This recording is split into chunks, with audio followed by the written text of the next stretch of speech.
And I can just come back to this space and see if there was any chats or any other questions. And then we can just also just open up to questions and sharing of this festival, the Nile, whatever's present for you, flowing. Christian, I saw you were waving. Yes, I had a question. Sure. So I saw you swimming in the Nile, and of course, I was thinking that there's alligators in the Nile. Okay, so let me tell you this. It's actually very unfortunate that there's no longer alligators, which is the god Sobak, in the Nile since they've built the Aswan Dam. And you see, the crocodile was very revered and worshipped, Sobak. It was seen as a blessing. So in a way, I once wrote something on that, or it was in one of my classes as well, might have been Sobak. Just, I contemplated when I went to Komombo, which is Sobak's temple as well, and they have we'll go to the museum, the crocodile museum there, where you see all the mummified crocodiles. And when you come there, I'm going to get teary again, because the first time I went there, and I was with Terry, so some people, Sonia knows Terry, we both had this remembrance being priestesses there. And I just, again, started crying and weeping in front of these crocodiles. It was so intimidating in a good way, because it was just so, the magnitude of these beings here in front of you, mummified. It was so real. I was totally overcome. I was like, yeah. So I'm just like, I'm holding myself back now, because it was so powerful, such a powerful remembrance. So, you know, Wow. it was a place of initiation. Initiates would go into the Nile and face the crocodile Sobak. In order to be initiated, they would need to go down and stay in the mucky waters. And the whole idea is not to come up and swim fast. And if they survived it, they were initiated. They survived it. But if they couldn't like be patient and be in that mucky water and be in that turmoil, they would have perished. So it was a great test. The crocodiles are a great test. And I'm from South Africa. Crocodiles is big there. And I mean, I have a lot of respect for crocodiles. So it's a shame that they don't come to the Nile anymore. But Okay. yeah, no, you don't have to worry about Niles. I think crocodiles, the thing that you need to worry about, and you know, it's not like in America where you're going to be like, oh, everybody like, watch out. And there's maybe like when you go swimming at the beach here, there's like, you know, lifeguards and all that. Like I was swimming and nobody told me. I'm a good swimmer. I'm a very good swimmer. I didn't realize how strong the current was, because I think, oh, it's just a river. I mean, I thought it was going to take me away. Wow. I thought I'm lost Wow. from the group. So yeah, so just stay close to the banks if you go swimming. The time we going, the Nile's going to be, it's on the cooler side. I mean, I take cold plunges in the northeast. So when it's freezing and there's ice on the snow, so I'm definitely going to be baptizing in the Nile and swimming in the Nile. So I see Mel just joined. Mel, we've been we kind of opened the floor to questions now. I will send you the replays, because we already had the meditation and slideshow. So we are answering questions about the Nile and crocodiles and so forth. So I was just sharing that we will be swimming in I will be swimming, and whoever else wants to swim in December. But it will be colder then. Although Aswan, where we normally do that, is warmer than Cairo. than Lower Egypt. So when Upper Egypt is warmer than Lower Egypt in December. So yeah, so who wants to join me? Otherwise, we'll just do anointing with the Nile waters, with the sacred waters, and energetic cleansing. So I don't know if that answers your question about the, and actually they used, I should send you my Sobak class. I haven't released that yet on the Mystery School, of the crocodile god. They used to use the oil of the crocodile fat for anointing. Oh, wow. Yes, so that's what they traditionally used in their practices for anointing. So it's a very sacred animal and revered. You know, Sobak has very similar frequencies and energetics to Sukhmet, in that, you know, Sobek shows up and you can just give everything to Sobek. He will devour it, you know, like just eat away whatever like bothers you. They, all the ails and the worries that you don't want to carry anymore, you can give over to Sobek. And I know many work with Sobek for prosperity as well. So doing prosperity spells and so forth too. So there's different ways in working with Sobek. So I love Sobek, was one of my favorite Netaroos as well. So thank you for bringing up Sobek in our session tonight. I don't know, Anita, if you had something you wanted to add. I see you've been nodding. Yeah, I was remembering my first time at Kamambo in '96, I think it was, the journey that I took then. The crocodiles were still in a small room in the entrance part to the temple. And we walked up to, and I wanted to step in and see the mummified crocodiles. And I stepped into the room, and the moment I was in the room, I smelled this rotten flesh smell, terrible. And I thought mummified things wouldn't smell. It was just, my mind couldn't handle it. Minute I stepped out, I didn't smell it. What the heck? So I stepped back in again, smelled it again, stepped out, didn't smell it. So I asked a couple of the other people on the journey, and I said, did you smell anything in there? Because I'm thinking, oh, maybe there's a dead, bird or rat or something in there. And nobody else smelled it. And it took me quite a while to kind of figure out that was oddly, I felt that the crocodile, or that Sobek, was speaking to me. And it took me a long time to figure out if that was good or bad, because the smell was so terrible. But I finally decided it was typical of him and his lowness to the ground and the earth, and the smell of stuff being rotted away. And it was like, oh, okay, now that makes sense. But it was so confusing to me at that time, because I didn't know a lot of the mythologies and things at that time. I was just beginning to learn them. So that was quite an experience. And then the next time I went, they were in a building, the museum apparently, and we couldn't get into it. And that was right after the revolution. So a lot of things were closed, and there was no one returned to open up so we could go into those little niches. But that was my experience with Sobek. And I read somewhere recently that in the Nasser Lake, there are still crocodiles, because they got caught in there when they dammed it. Have you heard that? Because I wouldn't have thought. I thought they were, they had just died out from the lower way down the Nile back into Africa, that there were still crocodiles. But it didn't occur to me that they would have gotten that far and then got stuck, kind of.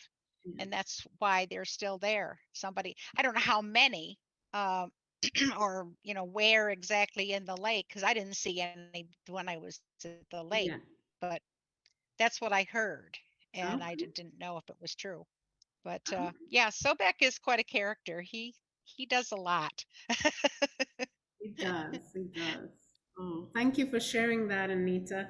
And I just, before answering Carol, I just want to welcome Sophia as well. So I just want to say we've already done the meditation and sharing of the slideshows, and I'm like, we have like questions in the open field right now, but you'll be getting the recording of the first part as well. But let me go and see what Carol has to ask. You can, yeah. Thank you. Hi, everyone. Can you just talk briefly about, this is sort of ancient mythology and obviously very important to the Egyptian culture because of, sharing their ancient culture and tourism. But how many or what percentage of the Muslim people embrace and practice or delve into the ancient world like this? So as far as a percentage, great question, Carol, and we actually ask this, always dive into this conversation with our guides and the people that's with us on these pilgrimages, just to get a feel for them. And I've worked with guides that's both Coptic Christians and Muslim. And again, and I've mentioned this before, Coptic Christian and Muslim Egyptians all, they co-inhabit harmoniously and really have a respect for each other's culture. Something unfortunate that has happened with parts of these practicing the old Kemetic ways in public and openly is frowned upon, and also have become, meditation is actually illegal in Egypt, or when it's seen that you're meditating. So any part of doing any invocation or doing any kind of dedications will all kind of fall in that metaphysical category, is something that, because it's so powerful and part of this patriarchal way that ancient Egyptians have moved away from, well, like all of the world, moved away from matriarchal to patriarchal. And when we've, we're more connected with the divine, with gods and goddesses, and with spirit, we became so narrow, and then it just became so secular with different religions instead of it being a unified force. But I feel this field is really opening up more. And when you speak to people like Farag, which is going to be our guide, he is Muslim, beautiful songs that he sings in the temple, and he has such a beautiful take on the mythology and the spiritual awareness that he shares. But they all have they grew up with this. They grew up with knowing this, feeling this. It's embodied in their being. It's integrated in them. It's in their DNA. So it's in their ancestry. So they have most Egyptians that you talk to will have an appreciation for it. When they in the temples, they feel it, they commune in their own way. It's sort of like shamanism. When you first start off, you like actively doing all the practices and the journeys and all that. Then it becomes a way of life, and you're just walking the path. You're walking the path of Ma'at. You embrace it in everything that you do every day. And they would say the same with Allah. When they speak of Allah and they talk about, it's just so beautiful, the synchronicities, even in all the religions, the Coptism, Christianity, Muslim, it's just beautiful how it all weaves together, and it's just being expressed in a different way, and it's being held in a different way, but it's becoming alive again. So there's been a lot of oppression around it because it's so powerful. From the government especially. That's why I have to allocate so much money for bakshish. Because when you go to these private sites, you have to, bribe to allow you to do these things. because it's not allowed. So, but it's really what the temples are yearning for. They're yearning for this acknowledgement, to be fed in this way. And when they approach with that reverence, they give back to you. So I don't know if that answered your question, Carol. Yeah, no, that's great. That's I think really important to understand about, you know, the people there are gods and just the whole tone. Yeah. And yeah, the part of being, you know, just integrating it as they grow up makes total sense to me. Yeah. So And thank you. I mean, I must admit, so the last time I was on a solo pilgrimage in September, and I was in Karnak, and I went to the Holy of Holies there, and I was just with Emil. It was me and Emil. So Anita knows Emil, Sonia knows Emil. He knows all the gods, and he was like, okay, he knows he can judge them if they're going to cause you trouble or not. And he's like, okay, Kathia, you can start toning. So I'm sitting here in the high holies, and he kind of, with his energy, he moved like some of the other tourists away. And I just started toning. And these two gods came to sit there, but it became such an angelic embodiment. They were in awe. Their eyes started tearing up. And I said to Emil, like, they need this just as much as we do. Like, you know, if they just embrace and allow that more, and some do, but it's there for everyone. But you see, they see the power in that too. And that scares people.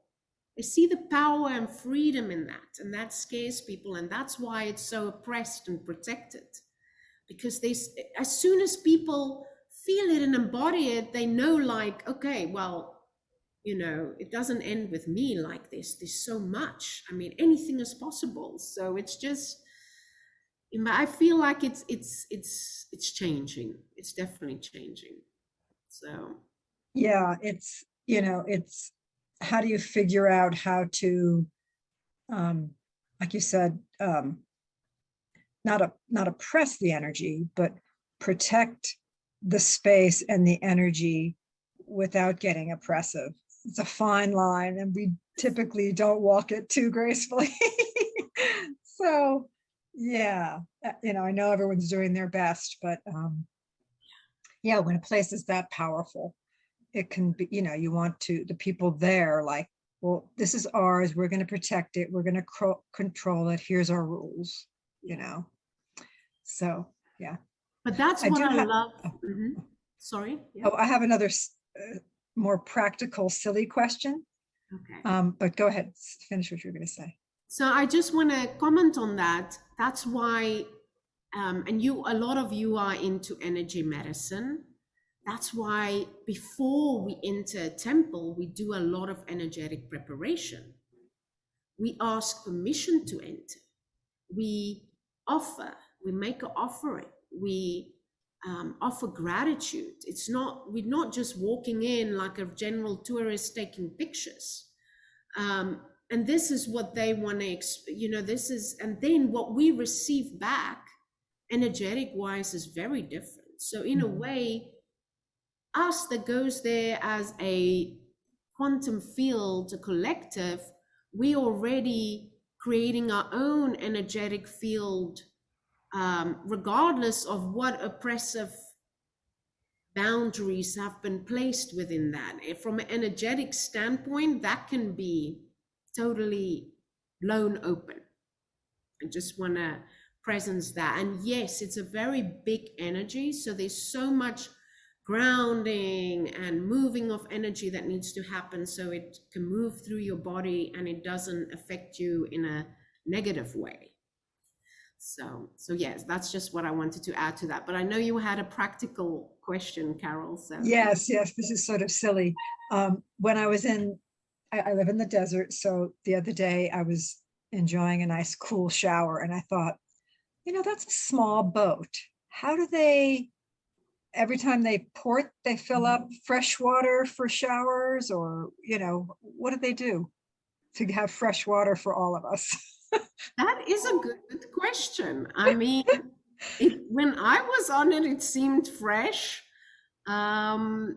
I can ask Marwan to make sure about that, but it was fresh, you know. I mean, it didn't seem like it was old water. I would definitely not open my mouth in the shower, and I would definitely not put my toothbrush in the water because you will get the runs. So we provide water, 2 bottles a day, and then any extra water you can purchase, but you'll be getting 2 water bottles a day. But you can't drink the tap water or even brush your teeth with it, because our digestive systems is just not used to the same bacteria. Anita, looked like you wanted to second or add to that. Just going to add to that, and don't ask for ice, because Yes. ice is not made from bottled water in most places. I did that when I was going to dance at the Winter Palace. I was so thirsty and so nervous. I asked for a soda because I knew that was safe, and they brought me one with ice in it. And I was so nervous it never occurred to me, and I drank it. Nope, too bad, too late. I had a terrible time after that. I was so sick. So I just add ice to that list of don'ts. Yes. Okay, good. Carol, did you have Thank any you. more practical No, thank you. questions? No? Thank you. That's That was great. good.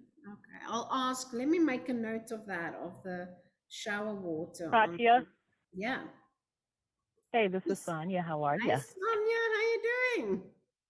Good. I just wanted to say, if I believe one of the things about the Diabaya is that Muhammad made sure that there was a water filtration system aboard. Oh, So yes. double check that. That's what I remember. Like, I don't remember using bottled water, to be honest, to brush my teeth. But I also remember Emil got us those pills to help. Yes. Yes. We're going to have us those adjust. pills again. Yes, we'll have those. Okay. Yeah. So it's just to help your body adjust to the bacteria there. So it's like a prophylaxis. It's like it works prophylactically, so preventatively. And you can use double the dosage for when you actually start having symptoms. Symptoms would be cramping, urgency to go, a little bit of diarrhea, and so forth. But it stops it very quickly, those pills. I still carry it with me every time. I'm like, I'm just taking it. I'm not asking questions. I'm just taking it because it really Yeah, works. on my first trip, we didn't have any of those things. Oh, yes. So I'm so happy they do now. Yeah. No, it's like you do, everyone feels a little bit of discomfort in the beginning. That's why, you know, it's good to arrive like a day or so before and just ease in. And it's a lot of energy that we're moving. So that's a big part of what's affecting you physically is the energy that's moving through you and that you're feeling. It's a lot of energetic fields. So we'll be doing a lot of practices, grounding practices around that. Okay. And any other questions here about, I know Mel or Sophia, if you want to unmute and have any questions for the group, you're welcome to as well. But I know you missed the first part and I'll be sending video, but if you had anything you wanted to ask, you're welcome to, or just wait for the recording. You can also type in the chat box while we wait. I have a question. Good evening. Good Yes. evening. Hello. What's the attire? What is acceptable when you are moving around? So it's going to be in Cairo. It's going to be a little cooler in December. So you'll be layering because it warms up during the day. Like you can wear a dress like this, but you won't have your shoulders exposed. So you would usually have your shoulders covered. You won't have like low cut showing any cleavage or any short dresses. So luckily that time of year is not so hot. So it's not going to feel like you want to wear really short dresses and really exposed. So yeah, so as long as your shoulders is not open and it's not, your legs is not, so above, you know, like by the knee is fine. And then you don't have to wrap your head, but you can if you want. So, but you don't have to. Egypt is not so strict with, and they have a lot of the modern Egyptians have become very, very, what's the word? The young Egyptians, that's not necessarily Muslim, has become very sexy, you know. So it's like changing, but you know, as a tourist, it's best to be a little bit more on the conservative side. Thank you. Okay, thank you. And we'll go and you can go and get the galabeas, which is very inexpensive there. They're nice and comfortable, can get the long sleeve ones. They can even alter it for you. Beautiful handmade galabeas. So usually the day before the tour starts, a lot of people arrive a day or two before. We can go and get some galabeas so that you're stocked up for the trip, because they're nice and breathable and loose, and you know, it kind of gets you in the mode. It's kind of like a you know, attire for the scenery. And Christian, looks like you have another question. Yeah. Yeah, I was just thinking, so as far as like laundry or how many clothes we should bring, we're not going to really be able to be washing any kind of clothes, right? So we're going to have to bring probably the exact amount that we're going to need. Is that correct? So on the Afandina, where I think we're 8 nights on the Afandina, the boat, they do laundry on the boat. So you can send out your clothes for laundry. So you can let your clothes be washed there. So you can take that into account. I mean, they allow a lot of luggage for Egypt. The only thing is just when we fly domestic, you're not allowed the same amount of luggage, and we are flying domestically as well. So then if you did take a lot of luggage, you might have to pay an extra fee for the extra bag for domestic flights. So that's the only thing. I mean, I'm coming with instruments and all kinds of stuff, so I'll be definitely be paying, you know, extra fee. But I know I was like packing, you know, I like to feel like a goddess, you know, I want to dress up. And I mean, it's a place where you just feel transported and in time, and you feel like, you know, you can play a little bit and be a little bit, you know, like enjoy yourself, and it's not like the everyday mundane, you know. I'll bring my my crown. Yeah, bring your crown. My And goddess crown that I want. they sell crowns very cheap as well. So, and closer to the time, we'll have some Zoom calls, just us, not part of an open house. We will talk specifically what to pack as well. So we'll start. We still have a few months to go. So yeah, I see. Carol, did you put your hand up again? You have another question? Yeah, well, just in thinking about this, you know, the summer travel has been up and down for people. Yeah. And hopefully, you know, airlines are working to resolve whatever the lack of staff, and keeping the routes that sounds like a lot of us are going out of JFK on the same time, which is great. But I'm wondering, and we do have trip insurance for those who are doing that. So I'm wondering if somehow we arrive a day late and everything's late, right? For unforeseen circumstances. So like Angela, Kristen, and I are traveling together. We're all on the same flight, and I think several other gals are. Is it possible then to just hook in? Are you going to start the tour? Is there a minimum that you want to wait for everybody? Would you put it off a day to get on the boat? Or would we be working to meet you wherever you are in that part of the tour? So I think it really depends on who, like when, until when one is delayed. Right. So we've had this happened and we adjust, we don't start straight away. We have that, I think most of you arrive like almost a day and a half before we start. That evening is just the opening circle. Then it's only the next day, so that the real itinerary starts.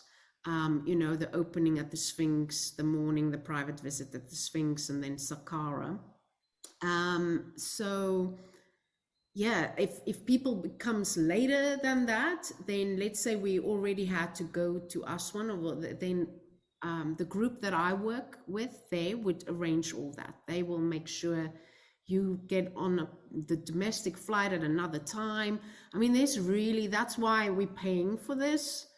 It's like they have to they have to rearrange and shuffle things around and make sure you can meet up with the group whenever, where, and make these arrangements and make these changes and so on. So they will see to every little detail to that. And Chantal, my assistant, is coming along with as well. So she's, and then Ahmed, who Sonia knows, she knows Ahmed.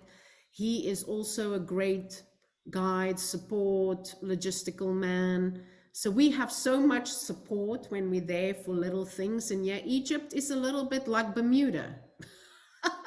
Another world, with crazy, like the Bermuda Triangle, like crazy energy. So things just happens. It's just like all up in the air, that what I'm experiencing. So things transpire and happen. But these people, this is their life. This is what they do all day in and out. And also they love to serve. They all about service and giving. These people just want to give you the best experience ever and make sure you enjoy it and that you don't worry about it. That's why they also want to make sure, we take care of the tips. We give them tips and cash and so that all these little, because every single person needs to be tipped. Bakshish also, like every person that, let's say that if you were to do this by yourself, going to a hotel and whoever holds open the doors and carry your luggage and who took you there. And there's so many people that you get in contact with that get tips throughout. So they take care of all of that. And we just collect a lump sum for that. For the whole tour, to cover absolutely everyone, from the guides, the Egyptologists, and so we'll still talk about that too. And let me see if I answered all that. Are we going to be, I'm sorry, just to go off what you just said, can we go ahead and send that to you? Okay. Yes, I mean, you can. They also collect it in cash there because they give out cash tips. Yes. Okay, gotcha. Okay. Yeah. And then this is like, because there's the security guards, the archaeologists, obviously our Egyptologist, all the staff. There's more staff on the boat than there's us. So we're maximum 16 people. I think there's, I don't know, Sonia, can you remember how many staff there's? 20 staff. Wow. Okay, so there's an archaeologist, an Egyptologist, like a organizer. Every organizer Ahmed. Ahmed, he's like our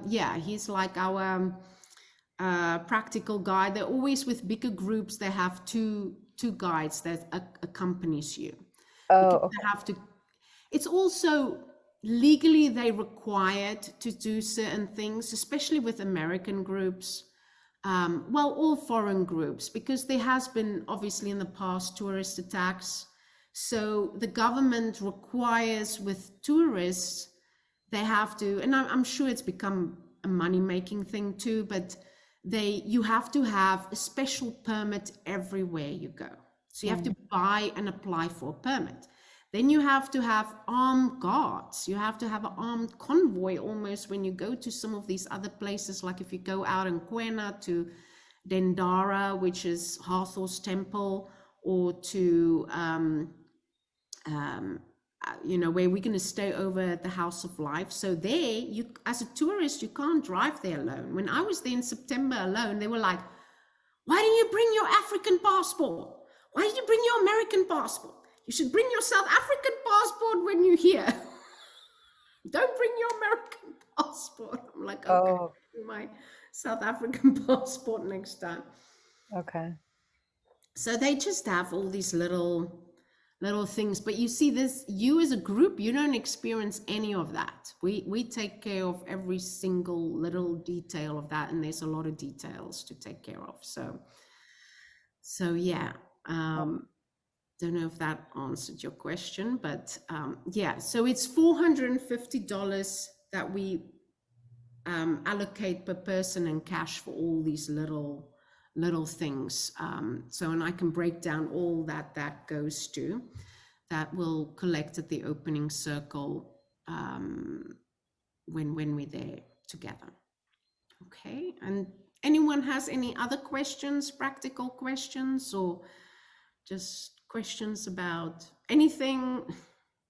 And you know, the COVID rules keeps changing. Obviously, no vaccine is required.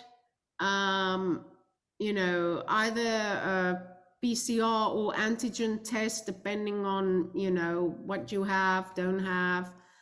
It keeps changing for America, coming back to, or which country you're coming back to as well, and where you're a citizen of. They don't require masks at all anymore in any temples or on the boat. Before last time, they still required that, but they don't require anymore. You can wear personally a mask if you want to, and they have it there available if you want to, if that's a personal choice, but it's not required at all. So just, let me see, I think I see a chat here. Sorry, having internet issues. That's fine, Mal. I'll be sending the recording to you as well, because then you get all the juicy stuff in the beginning as well. So you see what all these questions led up to. But yeah, any other questions right now? No? And Sonia, you good? I do have a question. It's Oh, yes. Sophia again. Hi, Sophia. Hello again. What about, I think I asked you this in person, men, can they come along? Or is it all women this time? Well, I think I'll post it also to the group, just because it ended up being all women, but it wasn't, it didn't start off as all women. It started off as an open-ended group. So, yeah, I think I'll just, you know, kind of get a feel of how would you, I know did Carol leave? I know Carol had a guy that really wanted to come, but he didn't want to be the only guy. So maybe if there's another guy, he would come. I mean, I would say this. So one of the tours, and Sonia was on that too, where there was 2 men. I think, was it just 2 men or 3 men? 2 men or 3 men, no more than that. But it brings the other beauty to it, I must say, because especially at Isis's temple, when I saw the men open up in their rawness and in their hearts, and they show that, it was really beautiful to witness and to hold that sacred masculine and to view that vulnerability in a different way, and Egypt brings that out for you. So it is something beautiful and sacred to witness. So that's why initially I made all my tours to be open to anyone, just because I feel like it's everyone adds, and however the group comes together, I'm a firm believer that allows, each one has their own alchemy and medicine that they bring to the circle.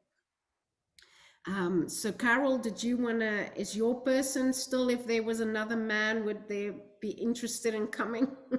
You know, I don't know. I can check, but Yeah. I'm certainly open to men coming.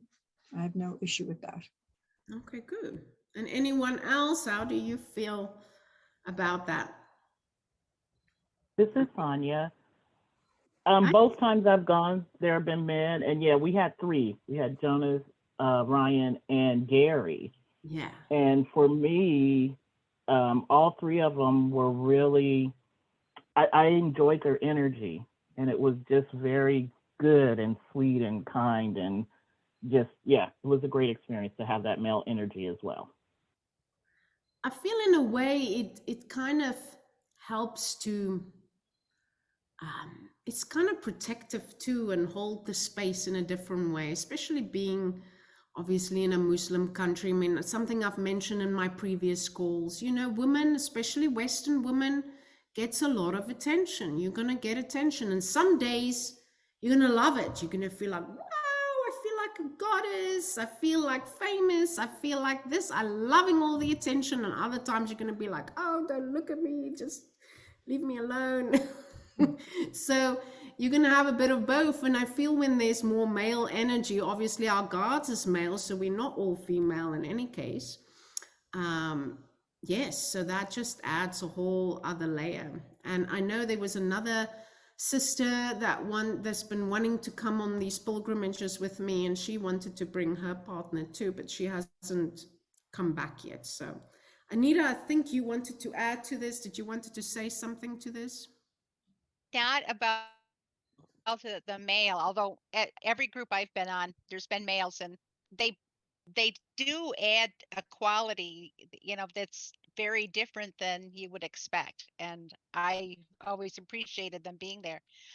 No, what I wanted to say to the people who are getting travel insurance, just as my experience was very bad, and I have learned that when you buy your travel insurance, read it very carefully and make sure that there is a clause in there that says any other contingencies instead of just listing the normal. Because when I applied and our trip was canceled, and I applied for a refund, my refund through my travel insurance, which I thought was great, I had put down the reason that it was canceled was the COVID virus, which is true. And I should have lied and said I had a broken toe, because I'd have gotten my money back. I lost all my money. They wouldn't honor it at all. So it may be different now because they've learned some things, hopefully, but just so everybody is wise and double checks their travel insurance just for safety, I would recommend. That's a good point, Anita. Yeah, these insurance companies always try to get out of it. So I just want to speak to 2 points. So Sophia, I hope that answered your question. So seems like we're all saying yay and is supportive for male energy as well. It did. Thank you. And Carol, one more thing I wanted to mention about a question you asked earlier. I know you just referenced if people were coming in later, but actually I want to talk about a pilgrimage that I was on where a couple women's luggage didn't arrive. And, and then it didn't arrive for the whole trip. So we've heard all these things, luggage getting lost and all that. So definitely just pack in your hand luggage some extra clothes for a few days, just for in case. I mean, again, clothes is very cheap there. It's quick, easy. They make, you can quickly go to the market and pick up some things as well. And what we've done before is just pull from everybody, and everybody kind of helps out everybody. But just, I mean, you just never know. But just to presence that part too. Okay. Oh, Christian, you have a question? Yes. So you mentioned that we should bring stationery for the children. Yes, yes. Is So they that, appreciate that. or is it anything other than stationery, or? They mostly like stationery. I mean, Sonia, was there anything else they liked? Was mostly stationery. Pens. They loved pens. At one village, Yeah. we handed out pens, and the kids were just so grateful to have writing instruments. Yeah, yeah. So we go to these villages along the Nile banks, and it's beautiful. They're so welcoming. These people have nothing, but they're so welcoming and they're so generous. And you go into their homes and they give you bread. And we actually take bread to them too, you know, so from the boat we'll take bread for them. And we usually cut through like farmlands, you know, so you can really see how the traditional Egyptians still live like the ancient times. It still very much look untouched like the ancient times. It looks and feels that way.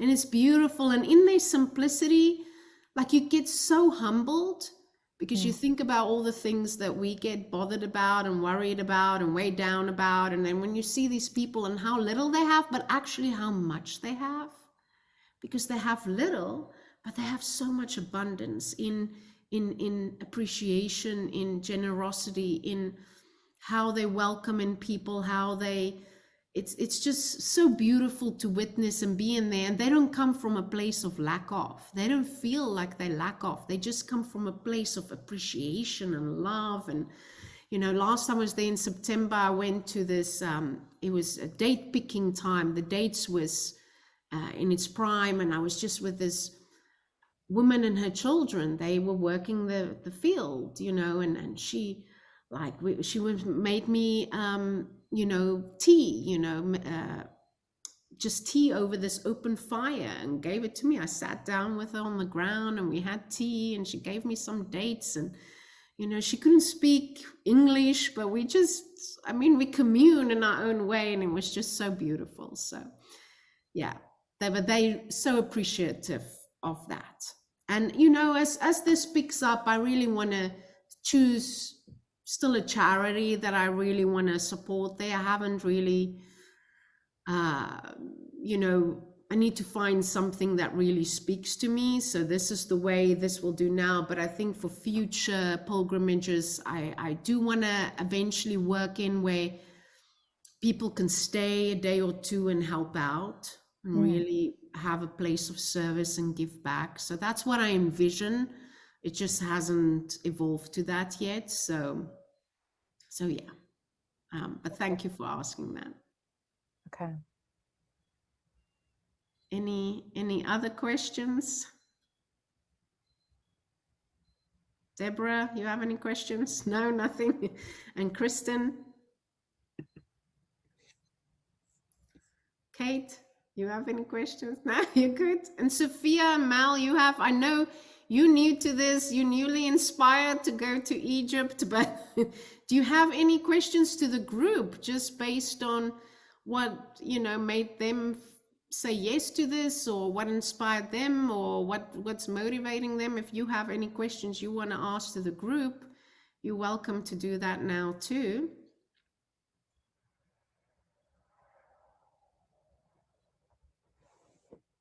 Thank you, Katia. I'd like to just say you look so beautiful. Oh, thank you. It's Absolutely. my African dress. I bought it here for the cup match in Bermuda. Yeah, that's handmade.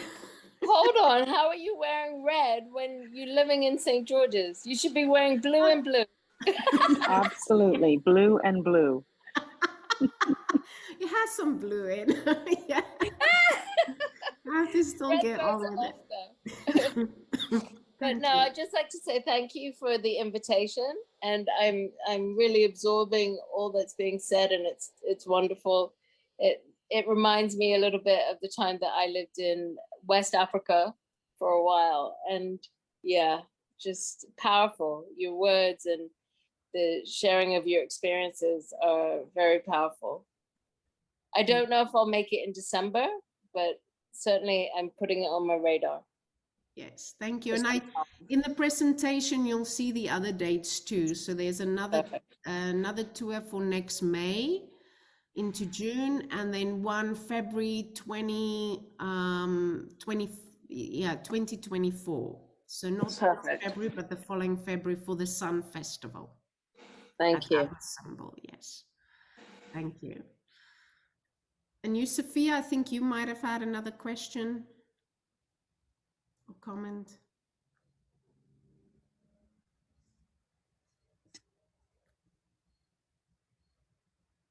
Sophia, did you want to say anything else? Are you good? I think she's good. Okay. Well, anyone else want to ask any other questions? You'll be receiving this recording. There was a few others that's wanted the recording as well, and we'll probably do. I'm sorry to I'm sorry to interrupt it, Sophia. Okay. I was just struggling with trying to find my unmute button. Oh, sorry. That's for like, you can't hear me. It's I visited Egypt when I was 21, and it worked its magic on me there at that time. And I've always wanted to return. And it just seems like this is a good time. I, like Mel, not sure whether I'm going to make it in December, but it's definitely again on my radar. And let's see if it can happen. It's calling me. I just have to see if it's the right time. But I really appreciate being in your presence and everyone's presence who are going. Thank you.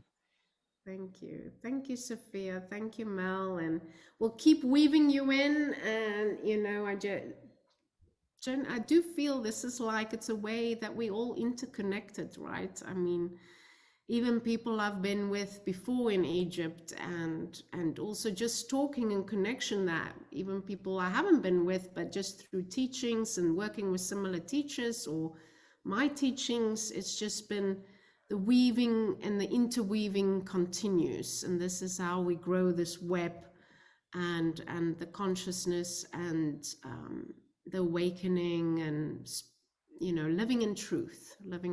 So that's all we can aspire to. And Jill, oh, I didn't even ask Jill if you had any questions. Did you have any questions, Jill? I don't know if she can unmute, but you're welcome to unmute or type in the chat. I'll unmute you for in case you, okay, maybe she doesn't have any questions. Yes. So let's just close our eyes and close up for tonight.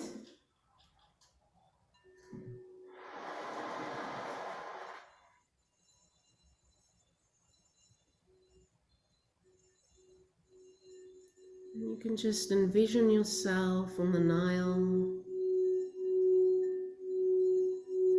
whenever that may be,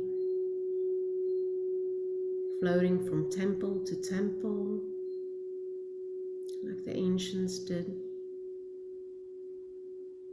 visiting those villages and being welcomed warmly and giving back a beautiful smile and just your gratitude of sharing the land, sharing the wisdom of the ancestors of that land.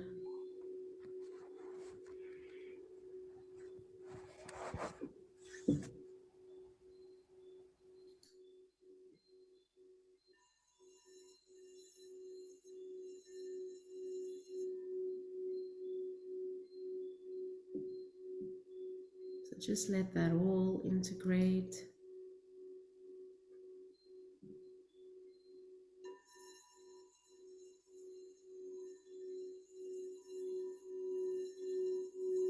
Until you become the water, able to flow,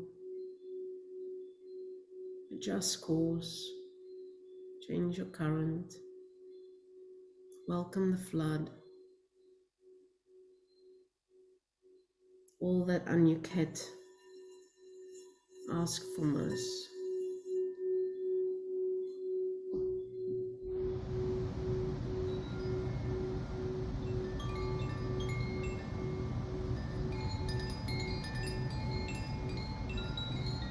All the raindrops become one and we are united.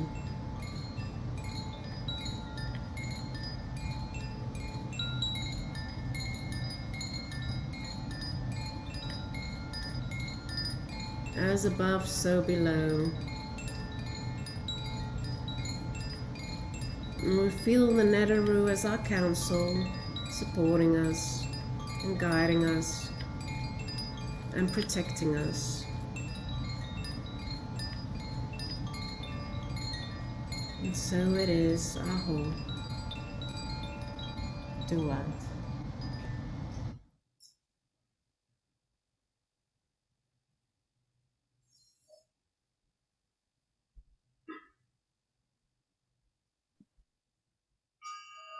Okay, well, you can just return to this space and to tonight.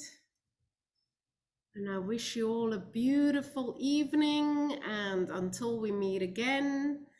And I'm going to be releasing teachings of my self-paced program, immersions into each temple over the next few months, bit by bit. So Isis is available. Deep dive into the mysteries of justice and injustice, and how to work with the Isis and Osirian mysteries to also heal grief. So if that's something that interests you, that will be in this recording you'll be receiving as well. Okay, well, you all have a beautiful evening, and I'm sending you lots of love and blessings. Thank you for being here tonight. Thank you. Good night. Thank you. Thank you. Good night. Good night. Thank you. Thank you, Mel and Sophia. Thank you. If you want to stay on and have more specific questions, you're welcome to, Sophia and Mel and Joe. And I knew. I'm gonna retire now. It's been a long day, It's been a Kathia. long day, Yeah. yes, for you. Thank Okay, you. well, I've been thinking of you, and I'm sending you lots of love. Okay. Thank you. I felt it. Thank you very much. We'll talk maybe tomorrow. Okay. Will Yes. do. Thank you, Thank Kathy. you. Take it. Thank you, Mel. You too. Thank you, Jill.